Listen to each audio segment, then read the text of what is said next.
I know what it feels like to build something from nothing and watch someone try to take it with a lie. My son stood in front of the company boardroom and announced my retirement. He had a press release, a handshake from the bank, and a PowerPoint slide. What he didn't have was my signature. I never signed a thing. And 63 years of building a business from a single truck taught me exactly what that means when the truth finally catches up. This wasn't a misunderstanding. This was a plan. My son spent months positioning himself. He made side deals with suppliers. He whispered to the bank that I was losing my edge. And then on my 63rd birthday, he stood up at a family dinner with a glass in his hand and announced to everyone that I had finally decided to retire. The room went quiet. My daughter-in-law looked at her plate. My grandson stopped chewing. And I just sat there holding my coffee because I knew something he didn't. The papers he waved around were forged. The signatures were faked. And the business he thought he'd stolen had never actually been his to take. This is the story of what happens when a son mistakes ambition for permission, and a father decides to teach him the difference. I built Harlan Construction from a single 1985 Ford F-150 pickup truck and a promise I made to myself the day my wife died. I was 43 years old, she was gone, and my son was 14 with no mother and a grief he didn't know how to name. I needed something to hold onto, something that would outlast the empty rooms. So I started pouring concrete, literally. Driveways first, then foundations, then commercial slabs.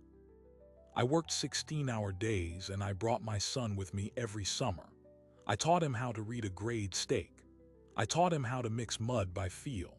I taught him that a handshake was still a contract in Kentucky, not because the law said so, but because your word was the only currency that couldn't be counterfeited. He was a good kid. He was. He had his mother's laugh and her quick temper, but underneath it he was loyal and soft the way certain hard men are soft. He went to college for 2 years, dropped out, came home, and I put him on the payroll. He learned the estimating side fast. He could look at a set of blueprints and know within 2% what the job would cost. The field crews respected him because he wasn't afraid to get his boots muddy. By the time he was 30, he was running the day-to-day operations. I pulled back to the office, did the books, handled client relationships, kept an eye on the big picture. The business grew. We had 37 employees at our peak and a backlog that stretched 18 months out. I was proud of him. I was. But somewhere in those years, something shifted. He started coming home late with the smell of bourbon. He started making decisions without consulting me. Small things at first, a supplier change, a hire I wouldn't have made. I'd ask about it and he'd say it was handled. I told myself it was just him growing into his authority. I told myself I needed to let go. I was wrong. The trouble started 3 years ago. That's when a regional bank out of Lexington offered us a credit line expansion. We didn't need it. We had always run debt-free, but my son pushed for it hard. He said it would let us scale faster, bid larger projects, compete with the big boys. I gave in against my better judgment. That was mistake number 1. The bank assigned us a relationship manager named Derek, a smooth-talking guy in his 40s with a stainless steel watch and a handshake that lasted a second too long. Derek and my son became close. They had lunch together. They played golf. I wasn't invited and I didn't think much of it at the time. I should have. The second mistake happened 6 months later.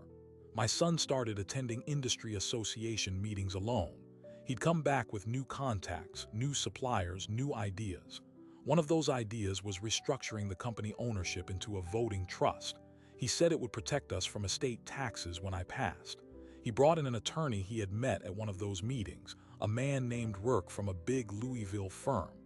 Rourke drafted documents. I read them. I didn't like them. They were full of clauses that transferred control to a board of directors my son would appoint. I told my son I wasn't signing. He smiled and said no problem, we'd revisit it later. He put the papers in my filing cabinet. I thought that was the end of it. It wasn't, it was the beginning. The birthday dinner was at a steakhouse on the Harlan County line. My son reserved the private room. My daughter-in-law came with my grandson, who was 15 at the time.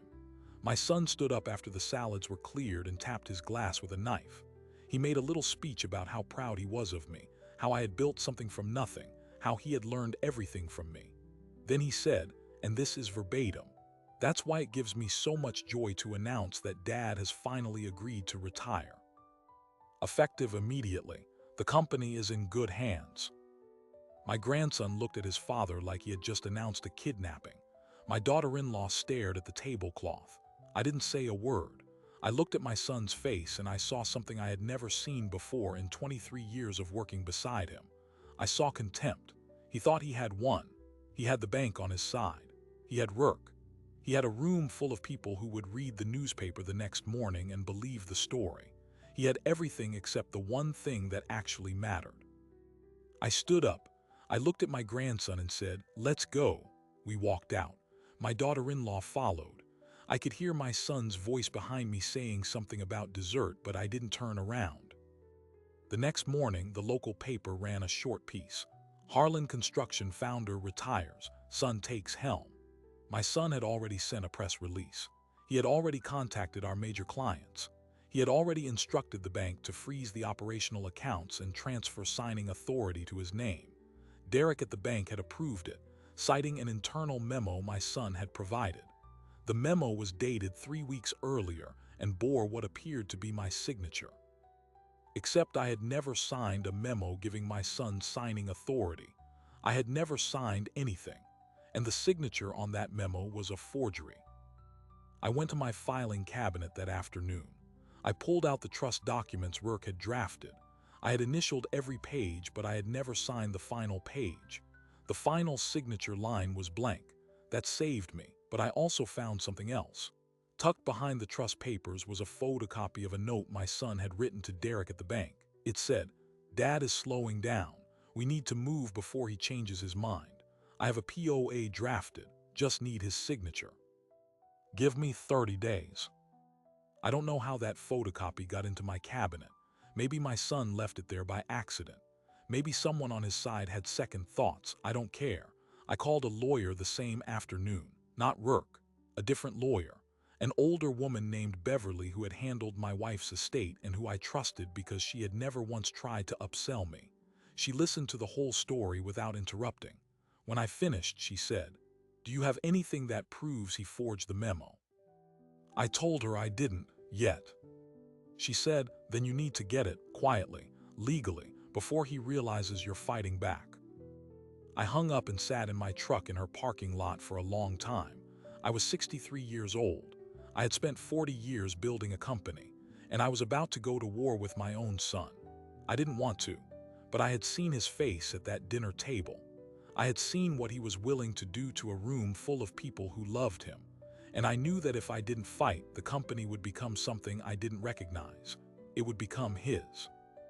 And everything I had built would be worth the paper the forged memo was written on. The first move was mine.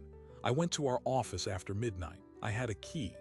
The alarm code hadn't been changed yet because my son didn't think I would come back.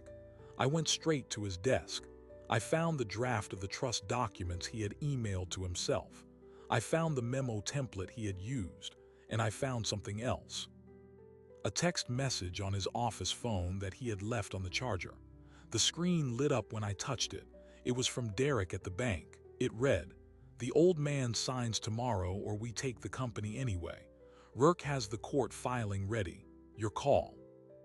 Tomorrow had come, and I hadn't signed, but the court filing was ready, which meant they had already planned for the possibility that I would refuse. They had a backup, and I had 24 hours to figure out what it was. I didn't sleep that night. I sat at my kitchen table with a legal pad and the photocopy of my son's note to Derek and the text message. I wrote down everything I knew and everything I didn't. At the top of the page I wrote, "What is the court filing?" At the bottom I wrote, "What does Rourke know that I don't?" Between them I drew lines connecting people, my son, Derek, Rourke, the bank, the suppliers. And I wrote one more name, my grandson. Because if my son was willing to lie to the room at a birthday dinner, he was willing to use anyone. At 6 in the morning, I drove to Beverly's office and waited on the steps until she arrived. She unlocked the door and I followed her in. I showed her the text message from Derek. She read it twice and set it down. "Tomorrow has passed," she said. "You didn't sign, which means they triggered the filing. I can check the court docket online right now." She turned to her computer. 30 seconds later, she found it. Rourke had filed a petition for emergency conservatorship over my person and estate in Harlan County Circuit Court. The petition alleged that I was suffering from cognitive decline, that I had become unable to manage my financial affairs, and that my son, as my nearest relative and business successor, should be appointed temporary conservator with immediate authority over all business and personal assets. The petition was signed by Rourke. The supporting affidavit was signed by Derek at the bank. And there was a second affidavit from a doctor I had never met named Dr. Elaine Mosley, who claimed to have examined me 3 weeks earlier and found me exhibiting signs of early-stage dementia, poor judgment, and susceptibility to undue influence. I had never met Dr. Mosley. I had never sat for any examination. I had never been diagnosed with anything except high blood pressure and an old knee injury from a fall off a scaffold in 2009. The signature on her affidavit was as fake as the one on the bank memo. Beverly picked up her phone and called the courthouse. The hearing was scheduled for the following Monday at 9 in the morning. That gave us 5 days. 5 days to prove that I was not cognitively impaired, that the affidavits were fraudulent, that my son had orchestrated a coordinated attempt to steal a company he had not earned. 5 days to fight a legal machine that had been 3 years in the making. I asked Beverly what our chances were. She said, "If we can prove the affidavits are false, very good. If we can't, we lose control of everything until the full hearing, which could take months. And months is enough time to drain the company, sell the assets, and leave you with a shell." I went home and started gathering documents, every piece of paper that proved I was running my own life. Tax returns, bank statements, correspondence with clients, my personal calendar showing meetings I had attended. I pulled my medical records from my primary care physician. He had seen me 6 months earlier. His notes said, "Patient alert, oriented, no cognitive concerns. Continue monitoring BP." Then I called my shop foreman, a man named Benny who had worked for me for 19 years. Benny knew the equipment, the jobs, the crew. He also knew my son. I asked him if he had noticed anything unusual in the office lately. There was a long pause. Then Benny said, "Your son had me move all the backup servers to a different room last month. Said it was for security. I didn't think anything of it at the time." I asked him if he still had access. He said yes. I told him to copy everything from the previous 6 months and bring it to me. Financial records, emails, project files, anything with a date stamp. Benny said, "Is this about what I think it's about?" I said it was. He said, "I'll be there in an hour." Benny arrived with a portable hard drive and a look on his face that I had never seen before. He set the drive on my kitchen table and said, "I went through the server logs first. Your son has been deleting emails from his sent folder every night for the past 2 months, but the backup system keeps snapshots. I found copies of everything." He opened a folder on his laptop. There were over 400 emails between my son and Derek at the bank, between my son and Rourke, between my son and suppliers. The full paper trail of a takeover. One email caught my eye. It was from my son to Derek, dated 3 months before the birthday dinner. Subject line, "Contingency," the body read. "If he doesn't sign the trust docs, we go with Plan B. Rourke has a doctor ready. You just need to say you've seen signs of confusion. Say he forgot meetings. Say he couldn't follow a conversation. That's enough for an emergency filing. We keep it quiet, no press, just a quick hearing. Once I'm conservator, I sell the assets to a shell company Rourke set up, pay off the bank, and dissolve Harlan Construction. Dad gets nothing. We split the proceeds after legal fees, 60-40 in your favor." Derek's reply, "Make sure the doctor's affidavit is airtight. I'll handle the bank board." I read that email 3 times, not because I didn't understand it, because I needed to accept that my son had planned to leave me with nothing. Not just the company, everything.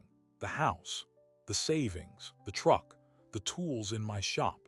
He had planned to sell the company out from under me and divide the proceeds with a banker while I sat in a conservatorship, legally declared incompetent, unable to fight back.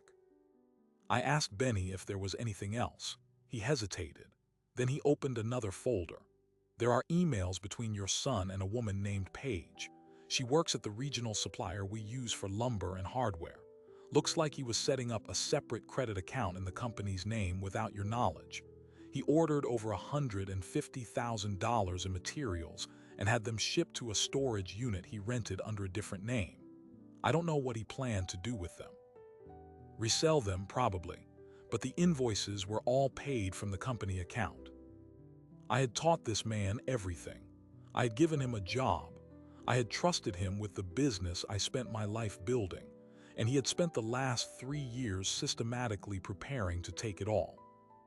I called Beverly and told her about the emails. She said, "That changes everything, but we need to handle this carefully. If we go public with those emails too early, they'll claim they're fabricated.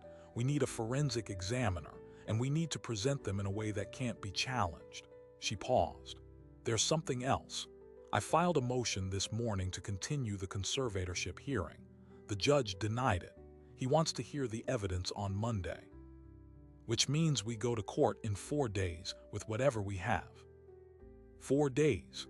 I had a hard drive full of emails, a forged doctor's affidavit, a bank manager who was party to conspiracy, and a son who was willing to destroy his own father for money. And I had a grandson who was about to find out that his father was not the man he thought he was. That evening I sat on my porch and watched the sun go down. My grandson came out and sat beside me. He didn't know the details yet.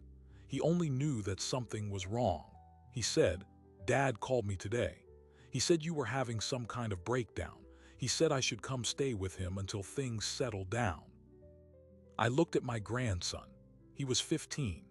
He had his mother's eyes and his grandmother's stubborn chin, and he was looking at me the way I had looked at my own father once, before I knew that fathers could be wrong. I said, "What did you tell him?" My grandson said, "I told him I'm staying here because you don't have breakdowns, you have coffee." I put my hand on his shoulder, and I thought about the next 4 days. I thought about the hearing on Monday. I thought about the look on my son's face when he realized that his contingency plan had a hole in it, because he had forgotten one thing. He had forgotten that I had taught him everything he knew, and that meant I also knew how he thought. I knew how he planned. I knew how he would react when the plan started to come apart. And I knew that the hardest part was yet to come, because Monday morning, I would have to sit in a courtroom and testify that my only son had tried to steal everything I built, and that would break something in me that no amount of winning could ever fix. But I would do it anyway, because some things are worth breaking for. Friday morning, 2 days before the hearing, Beverly called with news that changed everything. The bank board had convened an emergency meeting. Derek had been suspended pending investigation. But that wasn't the reason she was calling. She said, "There's a problem with the judge assigned to your case, Judge Hollister. He's been on the bench for 22 years. He's also a member of the same country club as Derek. And I just received a sealed motion from Rourke asking for a private meeting with the judge before the hearing. It's not illegal on its face, but it's unusual." I asked her what it meant. She said, "It might mean nothing, or it might mean they're trying to influence the outcome outside of evidence. I can't prove anything, but I'm filing a motion for recusal based on potential conflict of interest. If it's granted, we get a new judge and the hearing gets pushed back. If it's denied, we go Monday with the one they wanted." That afternoon, I did something I hadn't done in years. I drove to the house where my son lived, not to confront him, to see my daughter-in-law. She was home alone. She opened the door and looked at me like she had been expecting me. She let me in without a word. We sat in her kitchen. I told her everything. The conservatorship petition, the forged affidavit, the emails, the storage unit, the plan. She listened without interrupting. When I finished, she did something I didn't expect. She reached into a drawer and pulled out a folder. She set it on the table between us. "I've been keeping this for 6 months," she said. "I didn't know what to do with it. I was afraid, but I'm more afraid of what he's becoming." The folder contained bank statements from a separate account my son had opened without her knowledge. Statements showing deposits totaling over $400,000 over the previous 18 months. The deposits came from a company called Bluegrass Holdings, LLC. I recognized the name. It was the shell company Rourke had set up, the one my son planned to sell my assets to. But the statements showed something else. The money was moving the other direction. Bluegrass Holdings was paying my son, not the other way around. He had been taking money out of the company through fake invoices, routing it through the shell, and depositing it into his personal account. The conservatorship wasn't just about stealing the company. It was about covering up embezzlement that had already been happening for over a year. I looked at my daughter-in-law. She was crying silently. She said, "He told me it was a tax strategy. He said you knew about it. I didn't believe him, but I didn't know what to do." I put my hand over hers. I said, "You did the right thing." I took the folder. I drove straight to Beverly's office. She reviewed the statements and went quiet for a long time. Then she said, "This is the hammer. This is not a civil dispute anymore. This is criminal fraud, bank fraud, wire fraud, embezzlement. If we present this in court, he's not just losing the company, he's going to prison." I asked her what we should do. She said, "We have to decide what you want. Do you want to win the conservatorship case and keep the company, or do you want to put your son in prison? Because you may not get both." That night I walked the property behind my house. 4 acres I bought 30 years ago. The same 4 acres where I taught my son to drive a tractor, where I taught him to set fence posts, where I taught him that a man's word was his bond. And now I had a folder in my truck that could send him to federal prison. I sat on a fallen log and I thought about his mother. She would have known what to do. She always knew, but she was gone. And I was alone with a decision that no father should have to make. I called my grandson. He was at a friend's house. I asked him to come home. He was there in 20 minutes. We sat on the porch. I told him the truth, all of it. The emails, the shell company, the forged doctor's affidavit, the plan to leave me with nothing. I told him about the folder and what it meant. He listened the way he always did, quiet, absorbing. When I finished, he said, "What are you going to do?" I said, "I don't know." He said, "If you don't stop him, he'll do it to someone else. He'll do it to Mom. He'll do it to me." I looked at my grandson. He was 15. He had just told me something I hadn't been able to admit to myself. My son was not going to stop. This was not a mistake. This was who he had become. The next morning, Saturday, Beverly called again. The recusal motion had been granted. Judge Hollister had recused himself without comment. A new judge had been assigned. Judge Patricia Okonkwo, 38 years old, former public defender, known for being thorough and unimpressed by wealth or influence. The hearing was still Monday, but the dynamic had shifted. But Beverly had more news. I got a call from the bank's general counsel.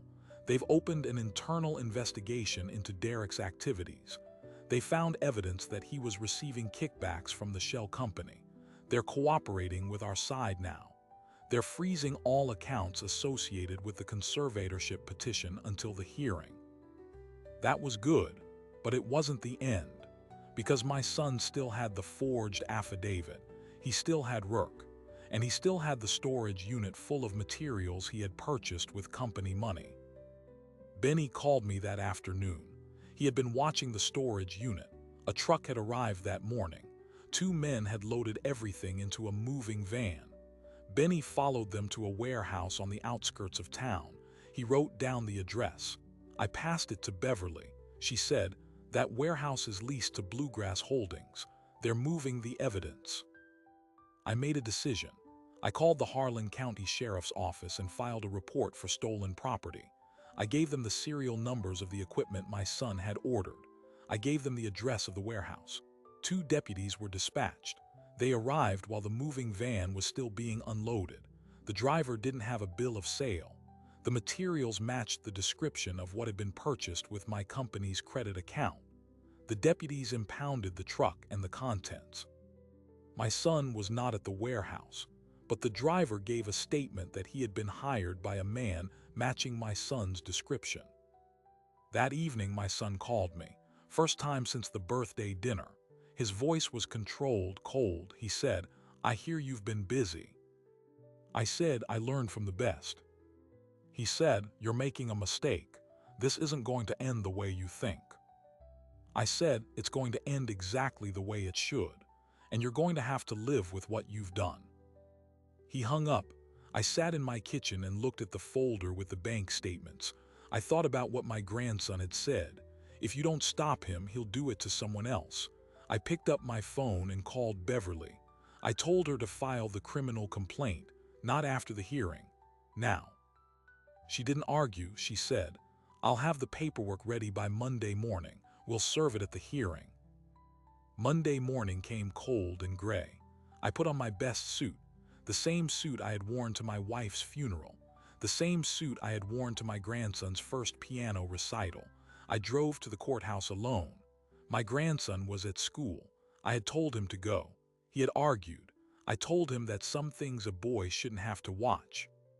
The courtroom was the same one where I had once served on a jury, same wooden benches, same fluorescent lights, same smell of old paper and floor wax.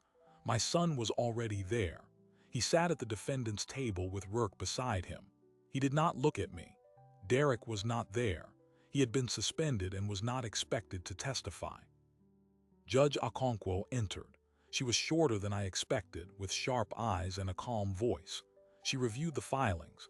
She asked both sides to present opening statements. Rourke went first. He argued that the conservatorship was necessary for my own protection. He cited the affidavit from Dr. Mosley. He cited the bank's concern about my recent decisions. He painted a picture of a confused old man being manipulated by unknown parties. He did not look at me when he said that. Then Beverly stood. She said, "Your Honor, before I present my case, I have something to file." She walked to the clerk and handed over a thick envelope. "This is a criminal complaint against the petitioner, the respondent's son, for embezzlement, fraud, and conspiracy to commit conservatorship fraud. It is supported by bank records, email correspondence, and witness statements. I am asking this court to stay the conservatorship proceedings pending the outcome of the criminal investigation. The evidence demonstrates that the conservatorship petition is itself a tool to conceal ongoing financial crimes." The room went silent. Rourke stood up. "Objection, Your Honor. This is an improper attempt to prejudice the court." Judge Okonkwo looked at the complaint. She read it silently for several minutes. Then she looked at my son. "Mr. Harlan, do you have any response to these allegations?" My son stood. He looked at his lawyer. He looked at the judge. He opened his mouth.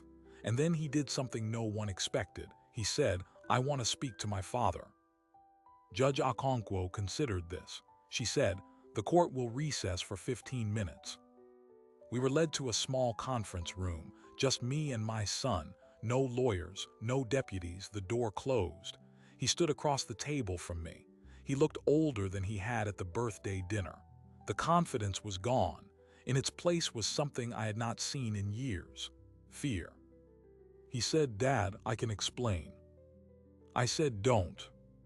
He said, "I got in over my head. Derek pushed me.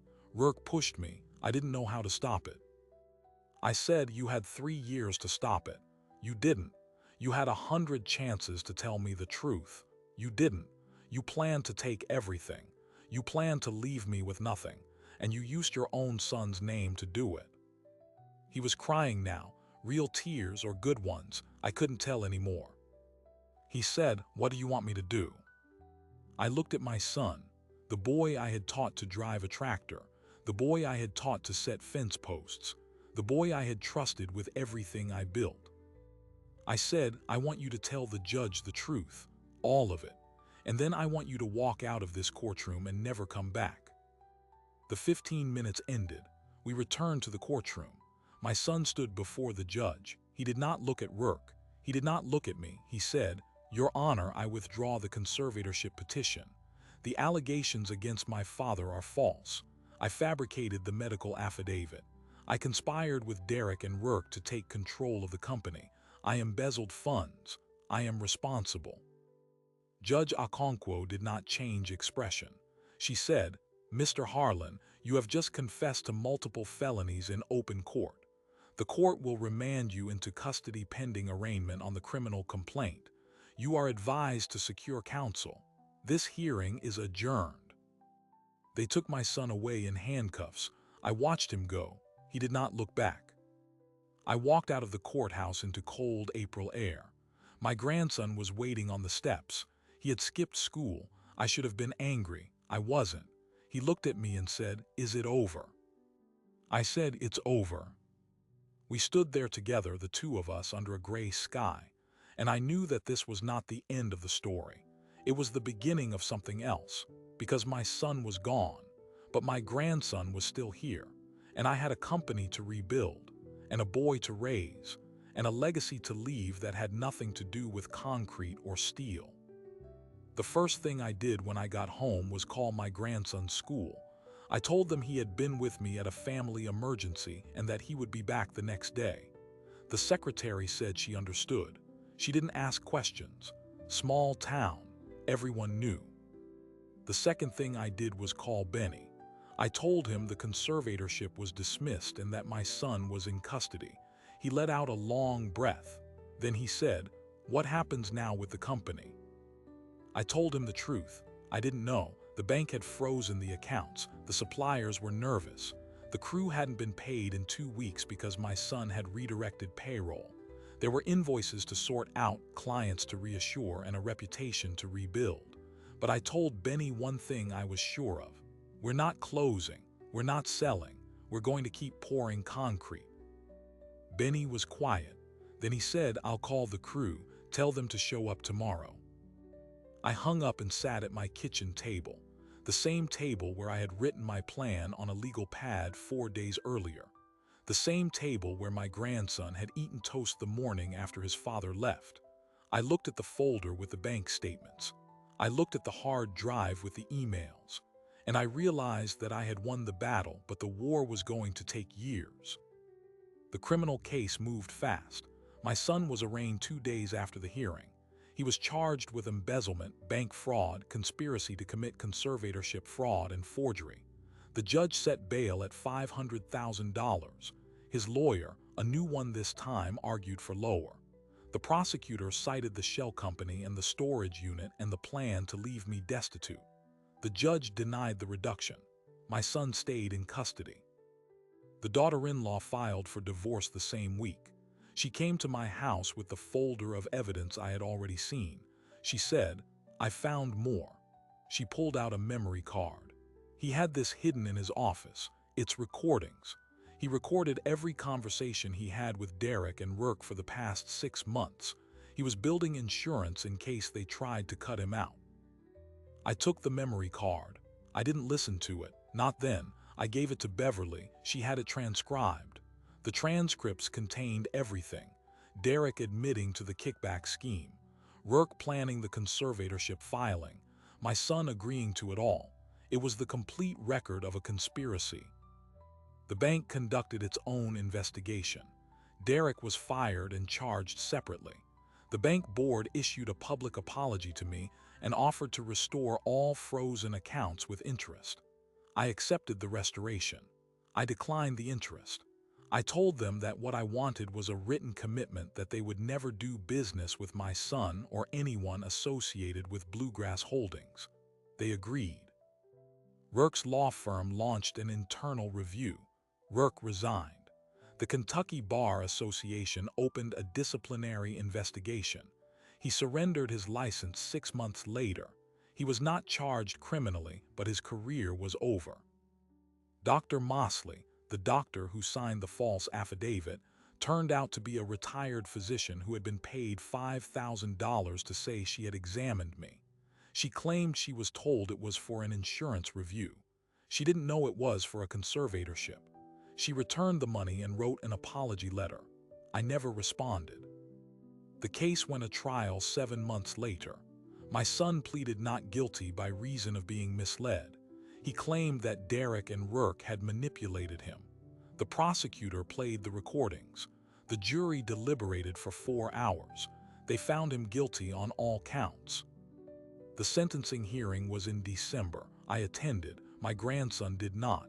I had told him he didn't have to. He chose not to. I sat in the back of the courtroom. My son stood before the judge. He was thinner. His eyes were dull. The judge asked if he had anything to say. He turned and looked at me. He said, "I'm sorry, Dad. I don't expect you to forgive me, but I'm sorry." I didn't say anything. I didn't nod. I didn't shake my head. I just looked at him. The judge sentenced him to 8 years in federal prison. He would serve 5 with good behavior. He was led away in handcuffs. I watched him go. I did not cry. I had done all my crying in the months before. After the trial, I went back to work. Harlan Construction had survived. We lost 3 clients during the chaos. We gained 2 new ones from the reputation of having stood up to fraud. The crew stayed. Benny became my operations manager. My grandson started working in the shop after school. He was learning to build cabinets. He was good at it. He had his grandfather's hands. Then, almost a year after the hearing, I found something I had missed. I was cleaning out my son's old office, the one I had avoided entering since the day I found the emails.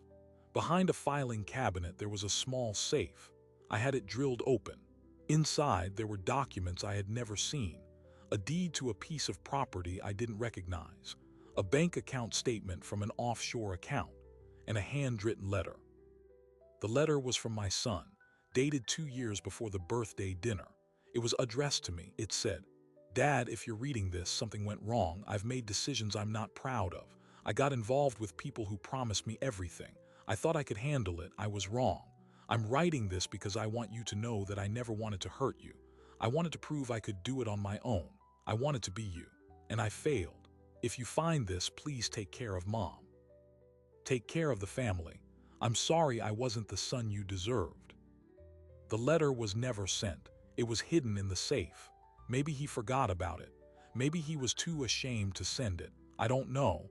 I read it 3 times. Then I put it back in the safe and closed the door. I never told my grandson about the letter. Some things are too heavy for a boy to carry, but I kept it. I keep it still. The company is still running. We poured foundation for a new elementary school last year. My grandson is 17 now. He's applying to trade school. He wants to be a contractor. He says he wants to build things that last. I told him that's a good goal. I told him the most important thing to build is a reputation. Everything else is just concrete. I still drive the same truck. I still drink the same coffee. I still sit on the porch when the sun goes down. But something changed in me after that courtroom. I learned that trust is not something you give. It's something you hold, and that some hands are not worthy of what you hold. My daughter-in-law remarried last spring. A good man, a carpenter, my grandson likes him. That's enough. As for me, I'm 66 now. I'm still working. I'll probably work until I can't, because that's what I do. I build, and I take care of what I've built. But there's one more thing. About a month ago, I got a letter from the federal prison. My son wants to see me. He's been in for 3 years. He says he's changed. He says he's made peace with what he did. He wants to apologize in person. I haven't decided yet. I carry that letter in my jacket pocket. I take it out sometimes and look at it. Maybe I'll go, maybe I won't, but I'm not afraid of him anymore. I'm not afraid of what he took, because what he tried to take was never really his to begin with, and what I built will outlast him. But that's a decision for another day. Right now, I have a grandson to pick up from school, a crew to check on, and a foundation to pour. And the sun is still rising. I still get asked about trust sometimes. Young contractors starting out, old friends sitting on porches, people who hear the story and want to know how I sleep at night. The answer is simple. I sleep fine, not because I'm hard, because I know the difference between trust and blindness. I spent 40 years trusting my son. That wasn't the mistake. The The mistake was letting that trust replace the documents, the checks, the hard questions that every family business needs. There's a number that sticks with me. 70% of family businesses don't survive to the second generation. Not because the kids aren't capable, because the parents never write it down, never sign it, never look at their own child and say, "You need to earn this, not inherit it." I thought love was enough. It wasn't. Love is the foundation, but the structure needs steel. And steel is paperwork, boundaries, the willingness to say no even when it breaks your heart. My grandson asked me last week if I regret it. Regret building the company. Regret trusting my son. Regret the years. I told him no. I told him that regret is a waste of concrete. You pour what you pour. You learn where the cracks are. You patch them. You move on. The letter from the prison is still in my jacket pocket. I haven't opened it again, but I know what it says. It says he's sorry. It says he's changed. Maybe he has. People can change, but trust is not a light switch. You don't flip it back on because someone says the right words. It's rebuilt brick by brick over years of showing up and telling the truth. And my son hasn't shown up yet. He's still inside. He's still serving time for what he did. When he gets out, that will be his test. Not my forgiveness, his actions. Here's what I want you to take from this story. Not the drama, not the courtroom, the quiet part. The part where a 63-year-old man sat alone at his kitchen table with a legal pad and decided to fight for what was his. That decision happens long before the judge bangs the gavel. It happens in the dark, when nobody is watching, when the easy thing is to give up and let someone else take the wheel. I didn't give up.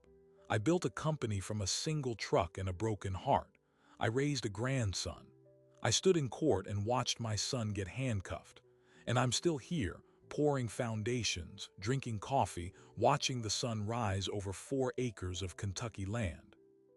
If you got something out of this, share it with someone who needs to hear it. Subscribe if you haven't already. Leave a comment below. Because stories like this remind us that the things worth building usually require the hardest work. And that work starts not with signatures or contracts, but with the decision to stand your ground and never let go. I'll be on the porch,